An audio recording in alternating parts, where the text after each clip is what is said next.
anything along the path of, will schools discriminate against this? Will schools not like this, whatever?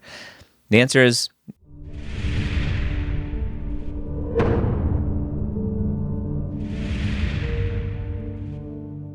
the Old Premeds Podcast, session number 315.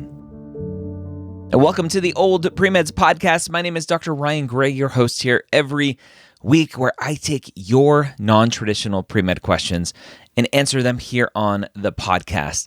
To ask your question, go to premedhangout.com and use the hashtag #OldPremeds_question or something like that. Non-trad question.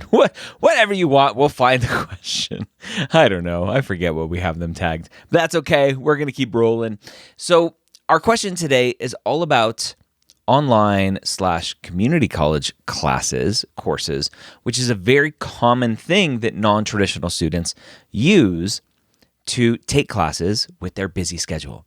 Before we jump into the answer to that and the full question, I want to talk about the MCAT Minute, brought to you by Blueprint MCAT.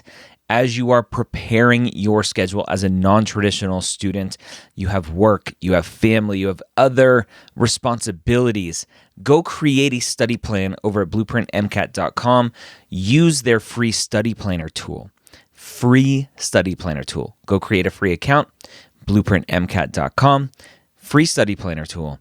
Put in when you are planning on taking the MCAT, how much time per week you have, vacations, other days of the week, or just days period that you know you won't be studying for the MCAT, and let Blueprint MCAT give you a study plan that you can work. Plan the work the plan. That's how you get things done. BlueprintMCAT.com. Go check them out. So our question today revolves around online and community college courses. And more specifically, are there any sort of negative biases out there for those courses? And the answer is, as always, of course, because humans are involved in this process and humans have biases. So let me give you a couple of recent examples of community college and online courses.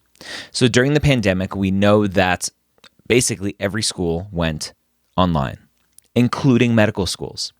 So we have one example of Hopkins Medical School changing their policies around online courses, which I think is amazing, because they basically said, hey, if we can teach medical school online, why not accept online OChem, online biochem, online anything, anytime?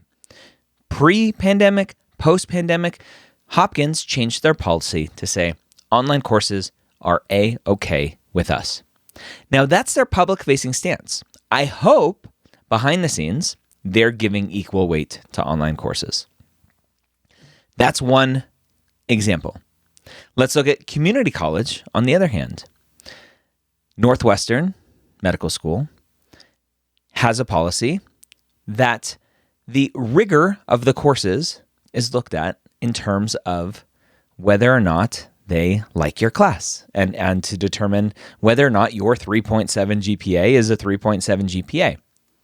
And they were specifically pressured into saying like, hey, can I take community college classes? And they're like, we accept them, and the rigor of the class is looked into. So that's basically shorthand for, we would prefer you not take community college classes, which to me is a bunch of baloney. They are purposefully discriminating against community college students. When on their homepage, they said, hey, we're trying to reduce bias in medical education. Well, I would love for you to first reduce bias in the medical admissions process. So again, those are two institutions out of 200 plus schools here in the US. So you can't paint a broad picture, broad strokes, and say every school will accept online courses like Hopkins.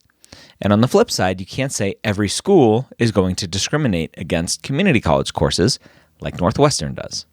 So you have to look at this process kind of in the macro and go, will there be schools that accept online courses? Yes. Will there be schools that accept community college courses? Yes. Does every school accept either? No. So is there bias? Yes. Will it affect your ability to get into medical school? Maybe. Depends on what schools you're applying to. So I would reach out to the schools that you're potentially interested in. Say, hey, I'm a non-traditional student. I have family, I have other responsibilities. Community college courses work the best for my schedule. Online classes work best for my schedule. Tell me, am I going to be discriminated against? And let them tell you. Let them tell you. I wouldn't use those words. Am I going to be discriminated against? But just say, like, how do you view online courses? How do you view community college courses? Will I be viewed equally compared to students taking them at a 4-year university? So those are my 2 thoughts. That's some recent information gathering from Hopkins, gathering from Northwestern about community college online. This process is run by humans. Humans have bias. So anything along the path of, will schools discriminate against this? Will schools not like this, whatever? The answer is, sure, we're humans. We all come to the table with our own judgments and biases, and we hope that a lot of these stupid things are taken out of the equation. But unfortunately, they're still there. So use that as you will to help guide you on your journey. If you have a question, again, go to premedhangout.com, use the hashtag #OldPremeds to ask your question, and don't forget to check out blueprintmcat.com. Sign up for that free account to get their free study planner tool. Have a great week. We'll see you next time here on the Old Premeds podcast.